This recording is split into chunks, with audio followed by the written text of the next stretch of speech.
വിശുദ്ധ മർക്കോസ് 7-ാം അധ്യായം. പാരമ്പര്യത്തെക്കുറിച്ച് തർക്കം. ഫരിസേയരും ജെറുസലേമിൽ നിന്ന് വന്ന ചില നിയമജ്ഞരും യേശുവിനു ചുറ്റും കൂടി. അവൻ്റെ ശിഷ്യന്മാരിൽ ചിലർ കൈ കഴുകി ശുദ്ധി വരുത്താതെ ഭക്ഷണം കഴിക്കുന്നത് അവർ കണ്ടു. പൂർവികരുടെ പാരമ്പര്യമനുസരിച്ച് ഫരിസേയരും യഹൂദരും കൈ കഴുകാതെ ഭക്ഷണം കഴിക്കാറില്ല. പൊതുസ്ഥലത്ത് നിന്ന് വരുമ്പോഴും ദേഹശുദ്ധി വരുത്താതെ അവർ ഭക്ഷണം കഴിക്കുകയില്ല. കോപ്പകളുടെയും കലങ്ങളുടെയും ഓട്ടുപാത്രങ്ങളുടെയും ക്ഷാളനം തുടങ്ങി മറ്റു പല പാരമ്പര്യങ്ങളും അവർ അനുഷ്ഠിച്ചു പോന്നു. ഫരിസേയരും നിയമജ്ഞരും അവനോട് ചോദിച്ചു, നിന്റെ ശിഷ്യന്മാർ പൂർവികരുടെ പാരമ്പര്യത്തിന് വിപരീതമായി അശുദ്ധമായ കൈകൊണ്ട് ഭക്ഷിക്കുന്നത് എന്ത്?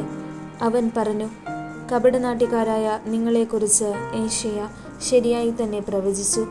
അവൻ എഴുതിയിരിക്കുന്നു, ഈ ജനം അധരങ്ങൾ കൊണ്ട് എന്നെ ബഹുമാനിക്കുന്നു, എന്നാൽ അവരുടെ ഹൃദയം എന്നിൽ നിന്ന് വളരെ ദൂരെയാണ്. വ്യർത്ഥമായി അവർ എന്നെ ആരാധിക്കുന്നു, മനുഷ്യരുടെ കൽപ്പനകൾ പ്രമാണങ്ങളായി പഠിപ്പിക്കുകയും ചെയ്യുന്നു. ദൈവത്തിൻ്റെ കൽപ്പന ഉപേക്ഷിച്ച് മനുഷ്യരുടെ പാരമ്പര്യം നിങ്ങൾ മുറുകെ പിടിക്കുന്നു.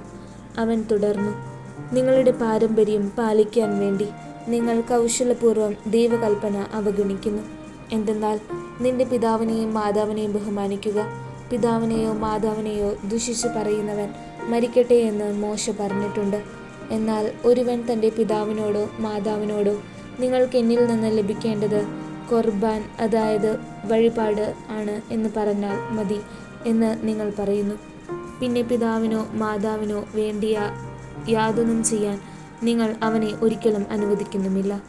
അങ്ങനെ നിങ്ങൾക്ക് ലഭിച്ച പാരമ്പര്യം വഴി ദൈവവചനം നിങ്ങൾ നിരർത്ഥകമാക്കുന്നു. ഇതുപോലെ പലതും നിങ്ങൾ ചെയ്യുന്നു. ആന്തരികവും ബാഹ്യവുമായ ശുദ്ധി.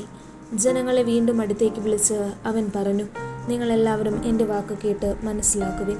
പുറമേ നിന്ന് ഉള്ളിലേക്ക് കടന്ന് ഒരുവനെ അശുദ്ധനാക്കാൻ ഒന്നിനും കഴിയുകയില്ല. എന്നാൽ ഉള്ളിൽ നിന്ന് പുറപ്പെടുന്നവയാണ് അവനെ അശുദ്ധനാക്കുന്നത്. കേൾക്കാൻ ചെവിയുള്ളവൻ കേൾക്കട്ടെ.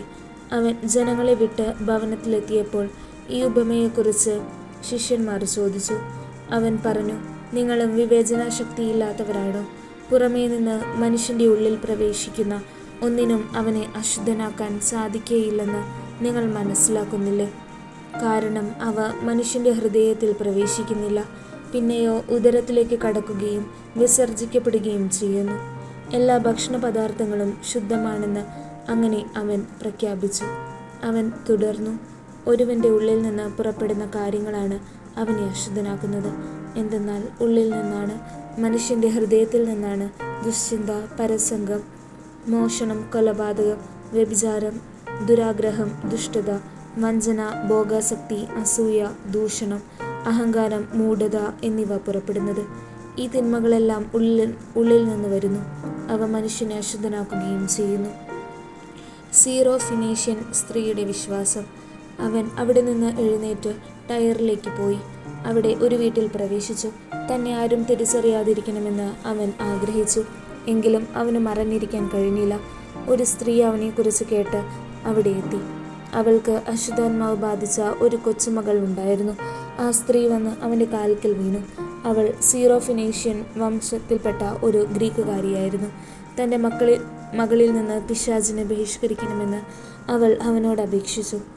അവൻ പ്രതിവചിച്ചു, ആദ്യം മക്കൾ ഭക്ഷിച്ച് തൃപ്തരാകട്ടെ. മക്കളുടെ അപ്പം എടുത്ത് നായ്ക്കൾക്ക് എറിഞ്ഞു കൊടുക്കുന്നത് നന്നല്ല. അവൾ മറുപടി പറഞ്ഞു, കർത്താവേ, അത് ശരിയാണ്. എങ്കിലും മേശയ്ക്ക് കീഴിൽ നിന്ന് നായ്ക്കളും മക്കൾക്കുള്ള അപ്പകഷ്ണങ്ങളുടെ ബാക്കി തിന്നുന്നുണ്ടല്ലോ.